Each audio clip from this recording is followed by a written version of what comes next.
एक फौजी जिसने फौज की नौकरी छोड़ दी और उठा लिया शस्त्र अपने ही देश के विरुद्ध। एक ऐसा शख्स जिसने वर्षों से चल रहे गोरखालैंड आंदोलन को दी एक नई पहचान, एक नई धार, नया पैनापर और दिए खूरेजी तेवर। नाम सुभाष और काम भी सुभाष जैसा ही। आज हम बात करेंगे सुभाष घी सिंह की। नमस्कार, आप सभी का स्वागत है आज की इस चर्चा में। आज हम बात करेंगे गोरखालैंड आंदोलन के सबसे बड़े नायक सुभाष घी सिंह की। गोरखालैंड आंदोलन के सूर्य सुभाष घी सिंह का जन्म 1936 में दार्जिलिंग के पास मिरिक नामक स्थान पर मंजू टी स्टेट में हुआ था।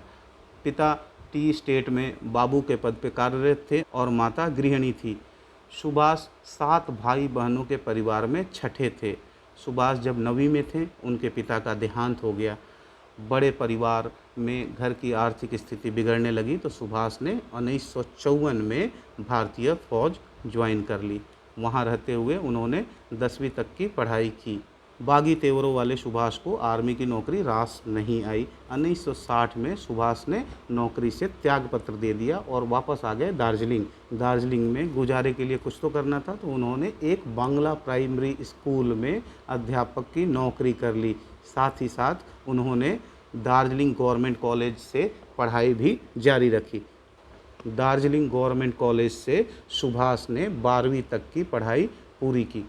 इसी दौरान सुभाष तरुण संघ नाम के एक संगठन से भी जुड़े, जो वहाँ के यूथ का एक ऑर्गेनाइजेशन था, जो हिल एरियाज़ में लोग रहते थे उनकी मांगों के लिए आवाज़ें उठाता था। सुभाष इसी तरह के एक मोर्चे में, जब वो बीए की पढ़ाई कर रहे थे, द्वितीय वर्ष में थे, गिरफ्तार हो जाते हैं और उन्हें जेल जाना पड़ा। यहाँ से शुरू होती है सुभाष की राजनीतिक उठान। बाद में इसी तरुण संघ के वो जनरल सेक्रेटरी भी बने। 1968 में सुभाष ने अपना संगठन बनाया, नीलो झंडा, ब्लू फ्लैग नाम से उन्होंने एक संगठन बनाया और हिल एरियाज़ में रहने वाले लोगों की समस्याओं को वो उठाते थे। गांव-गांव जाके, कस्बे-कस्बे जाके वो अपनी बात लोगों को कहते थे, वो अपनी बात लोगों को बताते थे। ये ऐसा वक्त था जब सुभाष घी सिंह को कोई भी बहुत गंभीरता से नहीं ले रहा था, परंतु सुभाष की बातों का प्रभाव धीरे धीरे पूरे पहाड़ में फैल रही थी। सुभाष की ओजस्वी वाणी, सुभाष का प्रखर विचार धीरे धीरे पहाड़ों में रहने वाले लोगों के दिल में घर बना रही थी। बाद में सुभाष ने प्रांत परिषद नाम के एक संगठन को ज्वाइन किया। दिन था 22 अप्रैल 1979 का। सुभाष ने कर दी सेपरेट गोरखालैंड की मांग। ये वो दिन था जब सुभाष ने अलग गोरखालैंड की मांग की। मांग क्या था? उन्होंने कहा कि नेपाली मूल के वो लोग जो भारत में रहते हैं, जो भारतीय नागरिक हैं, उन्हें एक अलग प्रदेश मिलना ही चाहिए। तो ऐसी कौन सी बात थी कि पहाड़ों में घर घर, गांव गांव जाकर पहाड़ के लोगों की चिंता करने वाला व्यक्ति अचानक एक ऐसी मांग को लेकर आता है जो बहुत ही मंथर गति से आज तक चल रही थी। तो ऐसी क्या बात हो गई कि सुभाष ने ये मांग की? इसके पीछे मैं 2 कारण मानता हूँ, आपको एक एक करके बताऊँगा। पहला कारण तो मैं यह पाता हूँ कि अखिल भारतीय नेपाली भाषा समिति का एक प्रतिनिधिमंडल तब के प्रधानमंत्री रहे मोरारजी देसाई से 1977 के वर्ष में मुलाकात करता है और उनसे यह मांग करता है कि नेपाली भाषा को अधिकृत भाषा बना देना चाहिए संविधान की अनुसूची 8 में डालकर। मोरारजी ने उनकी मांगों को बहुत ही अहंकार से रिजेक्ट कर दिया और उन्होंने उनका उपहास करते हुए यह कहा कि तुम लोग ये मांग नेपाल के राजा को क्यों नहीं दे देते। जब प्रतिनिधिमंडल ने मोरारजी को यह बतलाया कि गोरखा लोगों का भारत के विकास में क्या योगदान है, गोरखा लोगों की क्या क्या कुर्बानी है भारत के लिए, मोरारजी ने बड़े अहंकार से कहा कि हम तुम्हें यहाँ फ़ौज में नौकरी देते हैं, यहाँ रहने का आश्रय देते हैं, हम तुम्हें रोज़गार देते हैं, तुम क्या चाहते हो कि हम तुम्हारी फ़ौज में नौकरी बंद कर दें? हमने तो तुम्हें नाखून दिया था, तुम तो उंगली मांग रहे हो। इस तरीके का अपमान भरा व्यवहार तब के प्रधानमंत्री मोरारजी देसाई ने इस प्रतिनिधिमंडल के साथ किया। इस घटना का सुभाष के मन पे काफ़ी गहरा प्रभाव पड़ा। दूसरा कारण मैं ये पाता हूँ कि इसी समय मिजोरम, आसाम और मेघालय में एथनिक राइट्स हो रहे थे। वहाँ पे नेपाली मूल के भारतीय नागरिकों को जानबूझकर टारगेट किया जा रहा था। उन्हें यह कहा जा रहा था कि वो अपनी पहचान बताएं। उन्हें ये कहा जा रहा था कि आप भारत के नागरिक हैं या नेपाल के नागरिक हैं, आप इसका सर्टिफिकेट दें। उस ज़माने में इतने कागज़ नहीं होते थे और नेपाली मूल के लोग जो भारतीय नागरिक थे या नेपाली मूल के लोग जो नेपाल के नागरिक थे, इन दोनों के पास इस तरह के कागजात नहीं थे। इस पर वहाँ पे जातीय हिंसा हुई, खासकर मेघालय में। वहाँ पे जो वहाँ जनजाति है खासी, उन्होंने इन पे सेलेक्टेड अटैक्स किए। इस कारण से करीब 45,000 नेपाली लोगों का पलायन हुआ, जो शिलोंग और अलग अलग जगह पे शरणार्थी कैंपों में रह रहे थे। ये दूसरी घटना है जिसका बड़ा प्रभाव सुभाष के मन पे पड़ा। सुभाष बड़े हो रहे थे और बड़ा हो रहा था सुभाष का कद।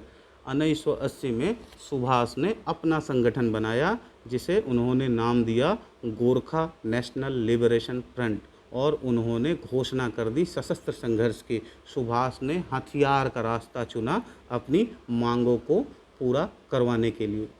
1981 में सुभाष ने इंदिरा गांधी को पत्र लिखे।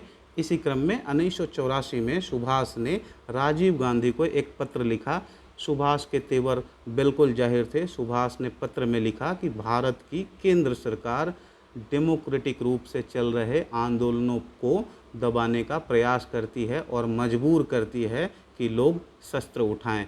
तो इस कथन से ही सुभाष के तेवर साफ हो गए थे। वर्ष था 1986 का। सुभाष ने संघर्ष तेज कर दिया। वोटिंग के बाइकॉट्स किए गए, बंद किया गया और दार्जिलिंग करीब 200 दिनों तक बंद रहा। सुभाष ने जो फौजी रिटायर्ड थे, जो गोरखा फौजी रिटायर्ड थे, उनसे ये आह्वान किया कि आप हमारे संगठन से जुड़े यूथ को ट्रेनिंग दें।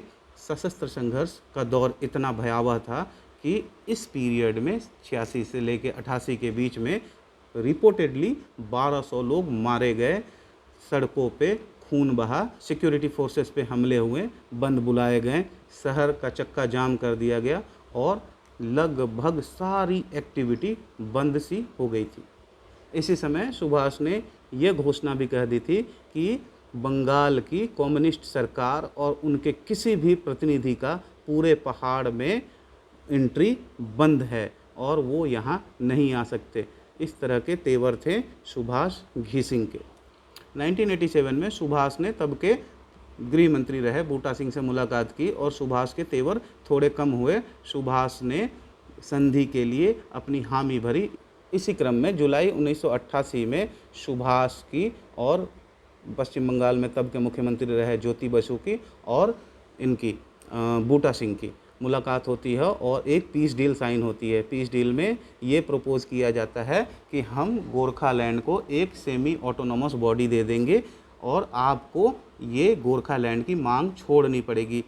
सुभाष ने गोरखालैंड की मांग को उस समय ड्रॉप कर दिया और उन्होंने इस डील को हाथों हाथ लिया। परिणामतः अगस्त 1988 में दार्जिलिंग गोरखा हिल्स की स्थापना हुई और सुभाष को उसका अध्यक्ष बनाया गया। अगले 20 वर्षों तक सुभाष उसके अध्यक्ष रहे। सुभाष ने वहाँ के रहने वाले लोगों के लिए अनेक कार्य किए, परंतु सुभाष पे अनियमितताओं का आरोप लगा। कुछ राजनीतिक हत्याओं के आरोप के छींटे भी सुभाष पर पड़े। सुभाष पहाड़ों में बड़े हो रहे थे। सुभाष का कद पहाड़ों से भी बड़ा हो गया था। लोग सुभाष को पहाड़ का राजा कहते हैं। नेपाली प्रोनाउंसिएशन कहते हैं पहाड़ का राजा, मतलब किंग ऑफ हिल्स। सुभाष पहाड़ों के राजा बन चुके थे। अगले 20 वर्षों तक सुभाष ने इस सेमी ऑटोनोमस बॉडी की अध्यक्षता की, लेकिन धीरे धीरे सुभाष का विरोध बढ़ने लगा। पहाड़ कितना भी ऊंचा हो उसकी ढलान जरूर आती है। सुभाष अपने ढलान पे थे, विरोध कर रहे थे उनके अपने ही साथी। समय बदला 2008 में तब के सुभाष के साथी रहे विमल गुरंग ने सुभाष का तख्ता पलट दिया। सुभाष को रिज़ाइन करना पड़ा। पहाड़ के राजा को पहाड़ छोड़कर तराई में जलपाईगुड़ी जाना पड़ा, जहां वो आगे का जीवन अत्यंत एकाकीपन में बिताया। वर्ष 2015 में सुभाष घिसिंग का देहांत हो गया। सुभाष घिसिंग का स्वर्गलोक गमन हो गया।